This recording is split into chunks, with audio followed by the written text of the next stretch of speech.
I'm going to start doing some sculpting and setting up my table.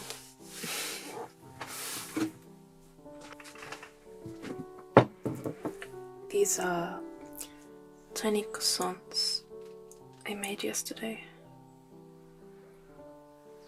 and I'm going to try making more things today.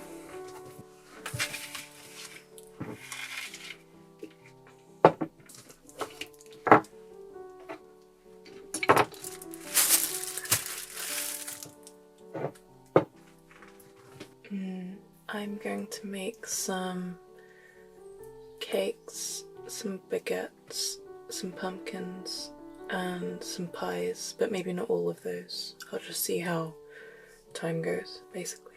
I forgot to mention in the beginning of this video that I am specifically making these pastries for my Sylvanian bakery and cozy cottage. I will be showing some really beautiful clips at the end of this video of all my Sylvanians enjoying the finished and painted pastries. So I just wanted to quickly show the croissants I made the day before. So I'm using air drying clay to make these, so the process is a bit messier than if I were using something like polymer clay. Initially I thought I'd make them the same way you make them in real life, which is by cutting a long triangle shape and rolling them up in on themselves. As you can hopefully just about see, it basically just resulted in something that looked more like a pig in blankets, which for those that don't know is a sausage rolled with bacon, and I thought they looked more like that than a croissant, because obviously when a croissant is made this way it expands in the oven as it cooks, and that really changes how it looks overall. And so I remade them. Instead of rolling the clay, I made a crescent moon shape, making sure the tips tapered down to a finer point, and then layered 2 pieces of clay on top to imitate a more freshly baked one. I also just wanted to say, I do change the camera angle to the other side of my desk. I didn't realise while filming how much my hands get in the way of being able to actually see what I'm doing. Filming something this small definitely has its challenges, and I'm new to it. But I tried my best to keep in the clips where you can just about see what I'm doing, and the clips do improve as I go along. At the time I thought I'd maybe sand them down after they had dried, but I decided that I actually liked the texture and it feels more like real baked goods.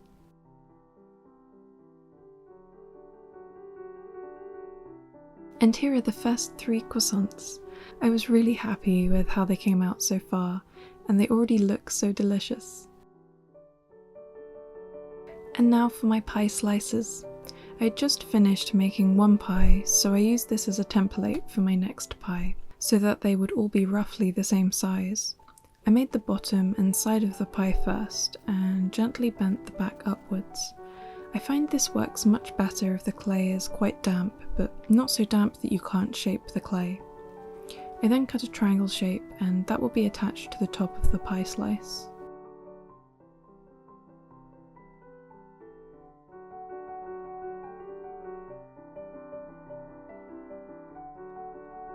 Now for the filling. I flatten out some clay and cut long strips in order to cut off to small pieces that will go inside the slice. This particular one is a cherry pie, so I start rolling tiny pieces into balls and then place them inside, pressing them gently together so they still keep some of their shape but bond slightly.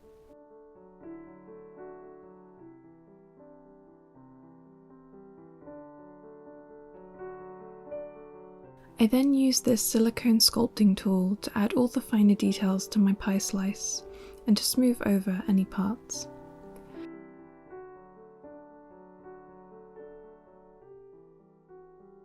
I add a little texture on top of the slice with this pointed tool. I think it's these small details that help it to look much more realistic, and it just brings me so much joy seeing it just really come together with these small details. The final pie slice is a little bit different, and actually one of my favourite pies of all time. I'm making a lemon meringue pie, so this one doesn't need the top part like the others. I'm cutting a nice thick piece of clay that will be the lemon filling, using the casing as a size guide.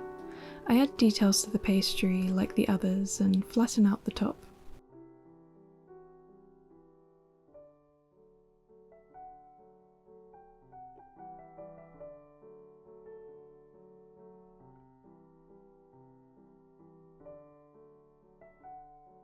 My hand was in the way the entire time I was doing this, but I basically added water to some clay to make it very soft and textured to imitate a meringue topping. The lemon pie in particular really comes to life once I paint it. And here they are so far, an apple, cherry and lemon meringue pie. And now to make some baguettes. I think baguettes look so beautiful all lined up and everyone knows how amazing they smell. I simply roll out some clay, letting the ends taper off slightly. I also gently flatten them a little so they don't look too rounded. I then use a tool to create the classic looking dents on top of the baguette. So I actually really love baking and making bread, and I have tried some simple designs in the past, but I would really love to try some more complex bread art one day. I also experimented with a different tool to see if I preferred the effect on top, but I ended up just switching back to my silicone tools.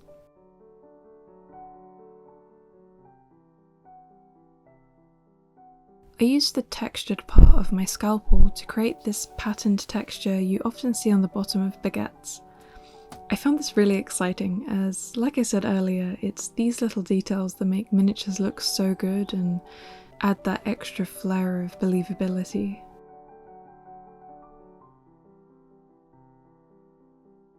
And here are my finished baguettes.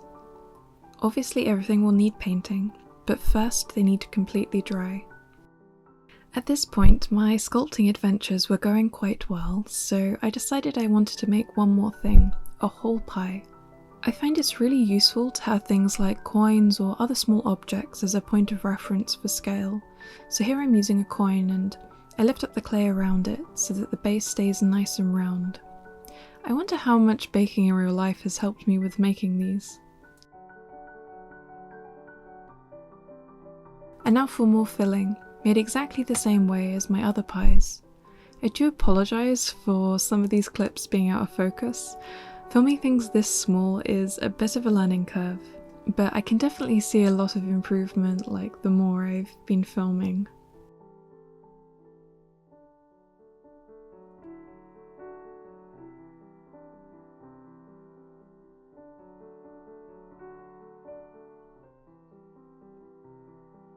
And now, just like a real pie, I'm placing these strips on top to create a woven effect and blending the edges on the outside and adding a texture like it just came out of a pie tin.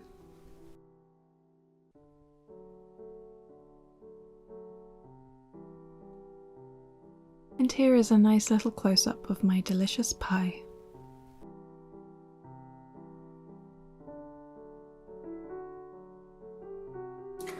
So today I made my pastries and cakes. I was actually surprised at how quickly I managed to make them.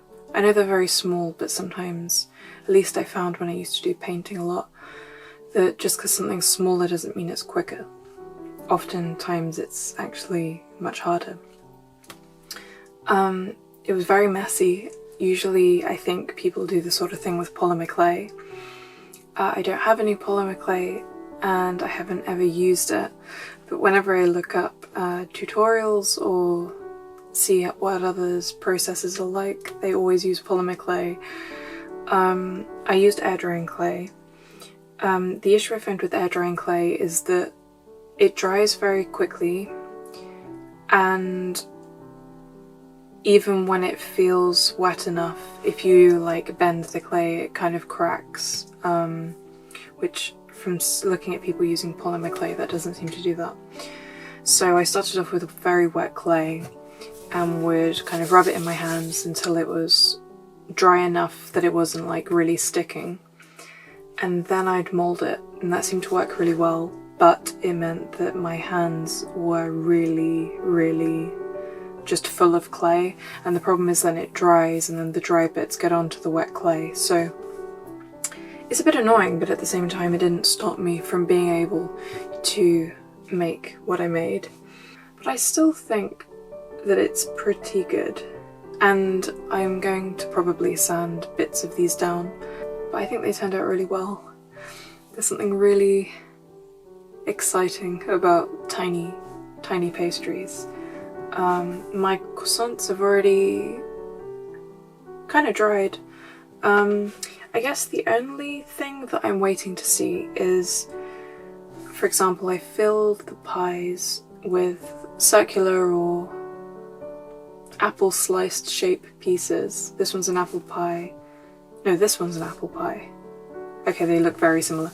This one's meant to be an apple pie. This one's meant to be a cherry pie with the circular pieces inside.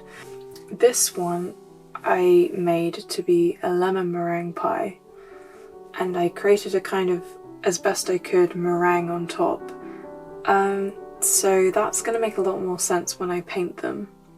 I'm excited to paint them. I think I'm going to use watercolour. I've also never tried that before, so I'm excited to try that and see what it's like. I have tried painting doll parts with acrylic and I didn't like the finish. Too plasticky looking. I tried oils. I liked the finish. Too annoying to work with because it takes too long to dry, but it blends really nicely. So I think I would like to try watercolour and watercolour powder, maybe gouache as well. And then I'm really excited to add like varnishing finish afterwards and make the fruit look really shiny with my gloss varnish, and the rest look more matte with my matte varnish. I'm also really hungry. I worked on this way more intensely than I expected, and working on food is making me really hungry. So I'm gonna have some lunch now, and I think next I'm gonna make some pumpkins because I want to make my Sylvanian house look Halloweeny and autumny. I think it would look really sweet having some pumpkins around. Currently, Stripy Cat is searching for cryptids through these guys' telescope, and they're currently eating a pie in bed. Meanwhile, Freya, Chocolate Bunny, is wondering where all the kids are. Little does she know, they are up to mischief in their bedroom. And my hamsters, that I want to make clothes for them, or I want to maybe dye the clothes they have or adjust them somehow. They kind of just look like awkward guests within the cozy cottage, but they are here enjoying an omelette that Freya made for them. But I've been feeling sad for my Sylvanians that they only have 2 meals. They can only eat an omelette and a pie, so I thought it was high time that I made some more food items for them.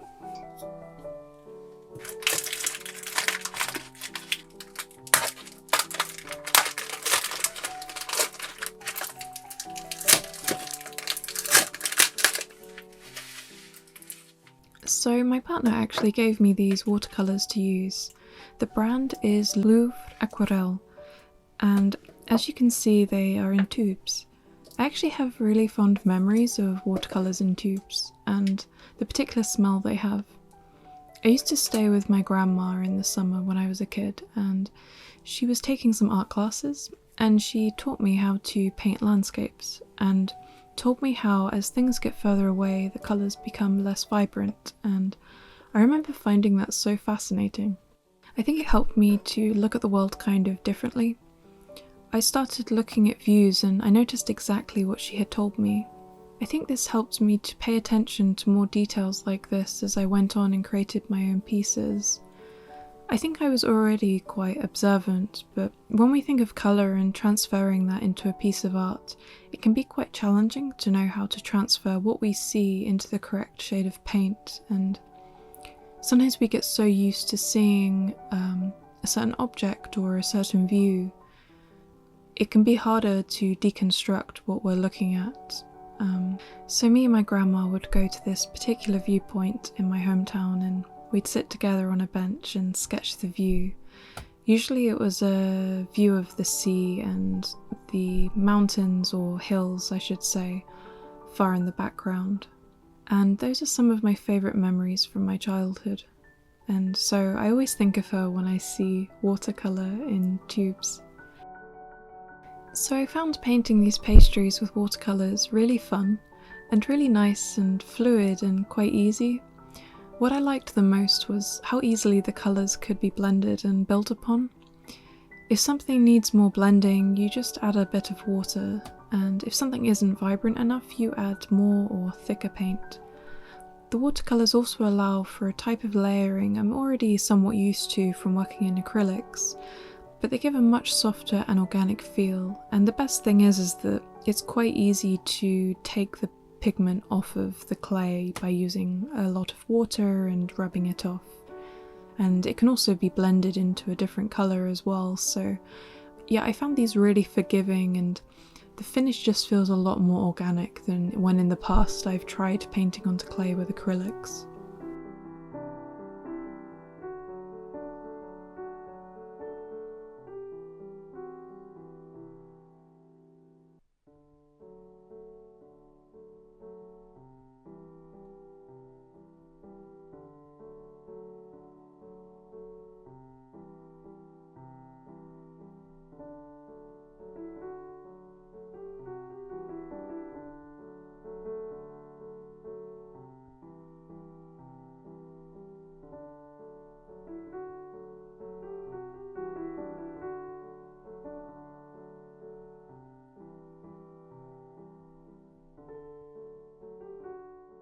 I got quite excited painting the lemon meringue pie. Look how much it comes to life.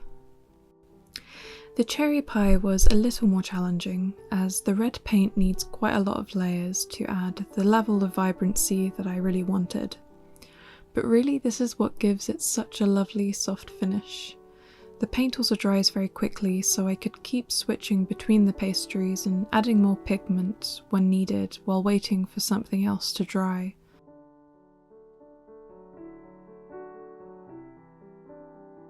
Getting the exact shade of an apple pie correct was strangely challenging actually.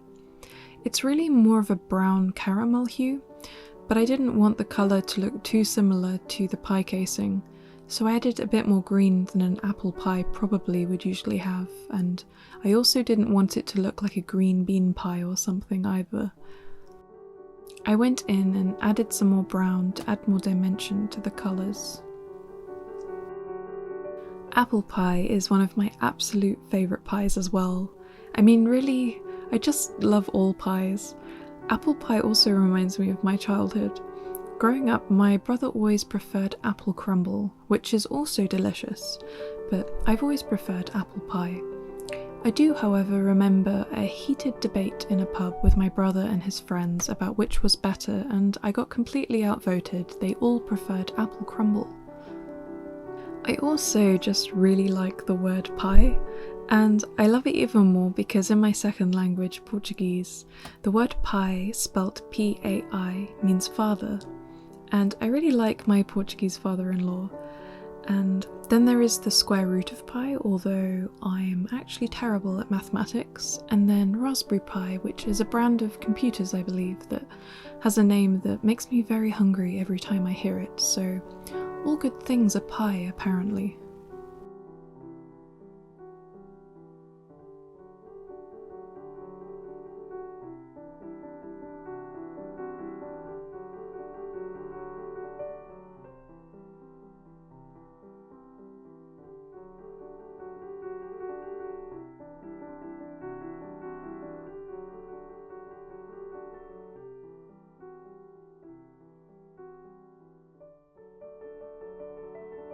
And here are my finished and painted pies so far.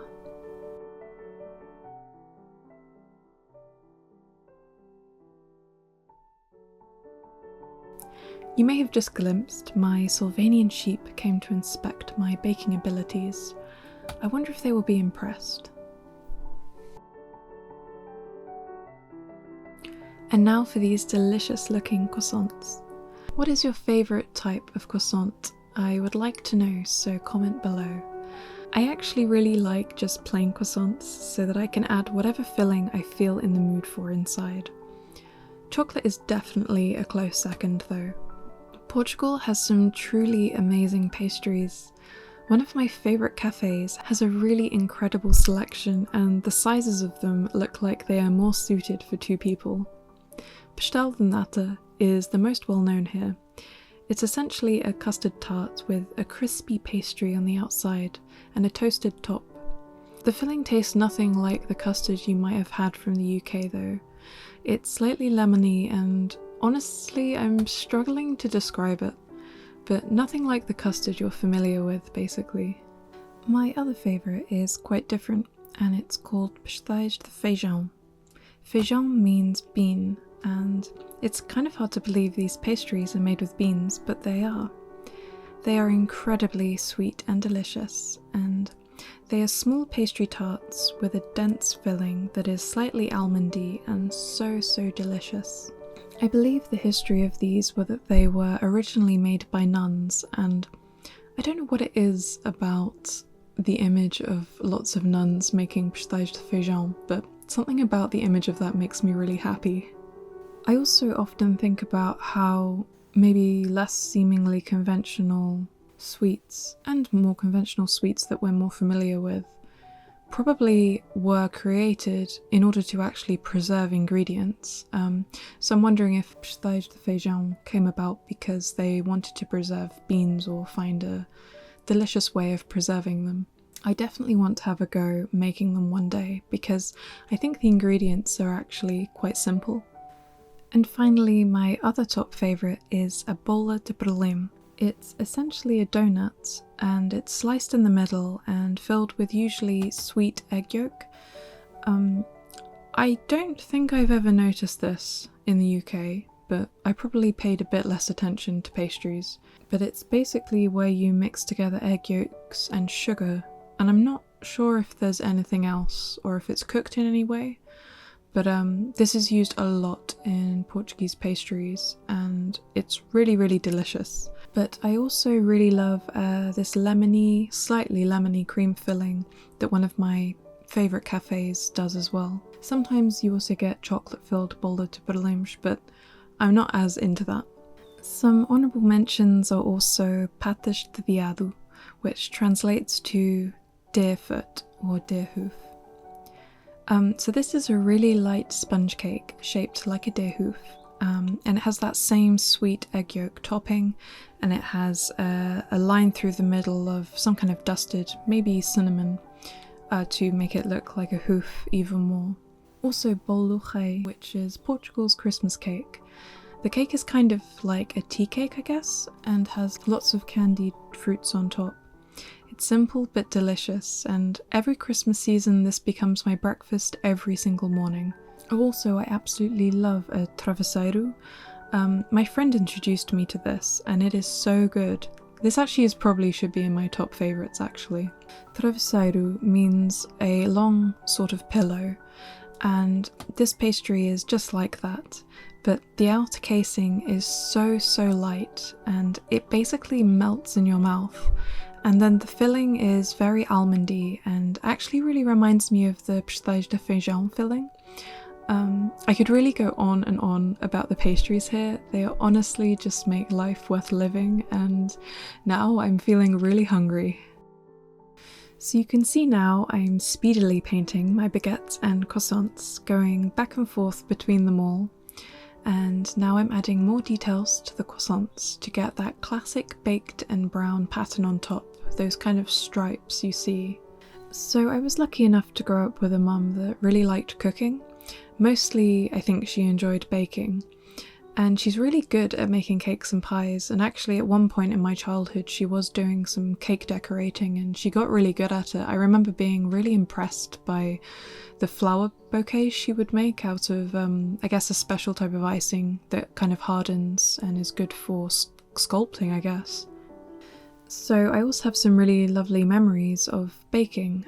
Mostly I used to watch her cook and then obviously would eat what she had made afterwards. As many people growing up probably can relate to, the excitement of being allowed to eat the leftovers in the bowl afterwards. I think a lot of just watching her bake is what made me fairly good at doing that stuff myself. I won't say I'm anywhere near pastry chef level or even talented at it. I do seem to have a way with baking, especially bread, but also cakes and pies. I haven't tried actually making my own puff pastry before, which is the type of pastry used for croissants that's very flaky. But that's mostly because it needs a lot of butter, and butter is quite expensive, and you need a lot of it. It's also incredibly time consuming to make. A lot of what I have been enjoying about Sylvanian Families and my projects involving them is a harkening back to childhood and also just wholesome things that bring me a lot of happiness and joy. I went through a period of time where I kind of rejected and moved away from a lot of things that brought me joy as a child and teen, and I've been revisiting these things over the years, and it's been really, really lovely to reconnect with these things.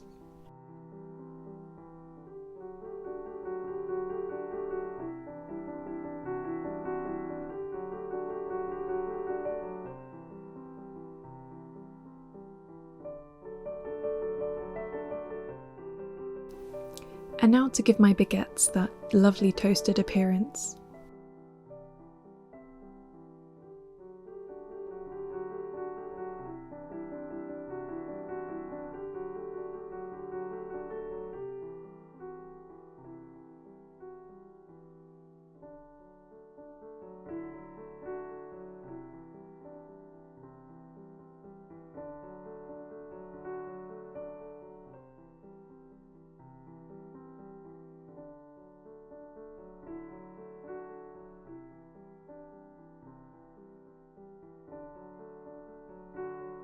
With this pie, having gained a bit of experience painting the other pastries, I realised I could be fairly messy with painting the filling red, and any overspill would blend into the golden colour I would paint on top. So this looks very messy at the start, but you'll notice the excess red paint just really melts and blends away. This made these watercolours so fun to work with. They were so easy, and I loved being able to control the thickness of the paint as well, especially in some other projects I did where you can essentially layer a lot more detail on top by using thicker paint. I think this is also easier due to them being in a paste rather than in the kind of classic watercolour blocks most of us are familiar with.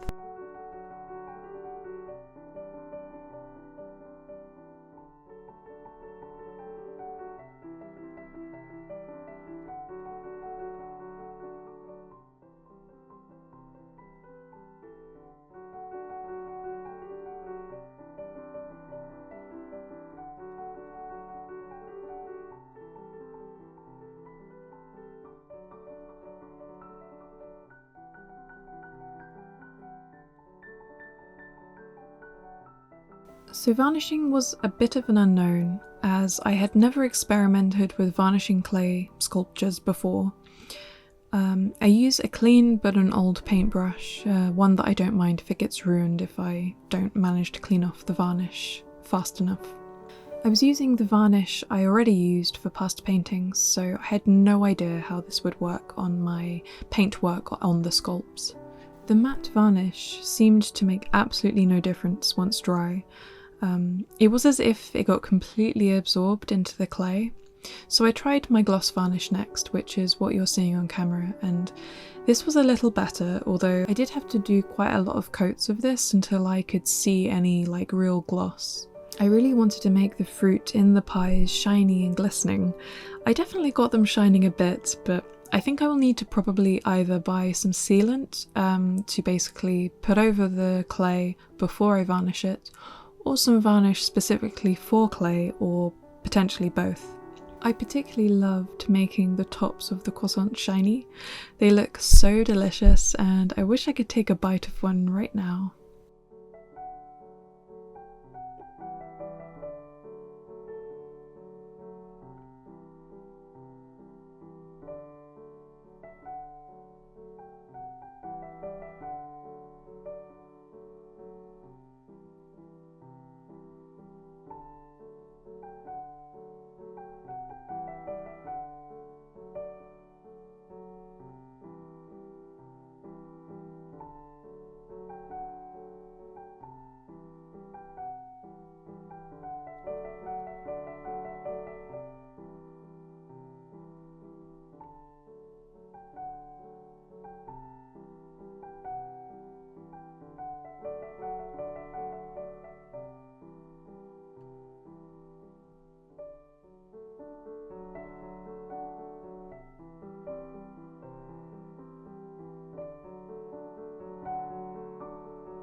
And here is my Sylvanian bakery. Welcome to the Cozy Cottage Bakery. I bought the bakery stands and oven secondhand, and they were actually in perfect condition. They also came with a little bear-shaped pancake and some sort of house-shaped cake. My lovely rat mouse lady is actually a vintage Forest Friends creation, which was a brand that I guess I have to say probably imitated Sylvanian Families.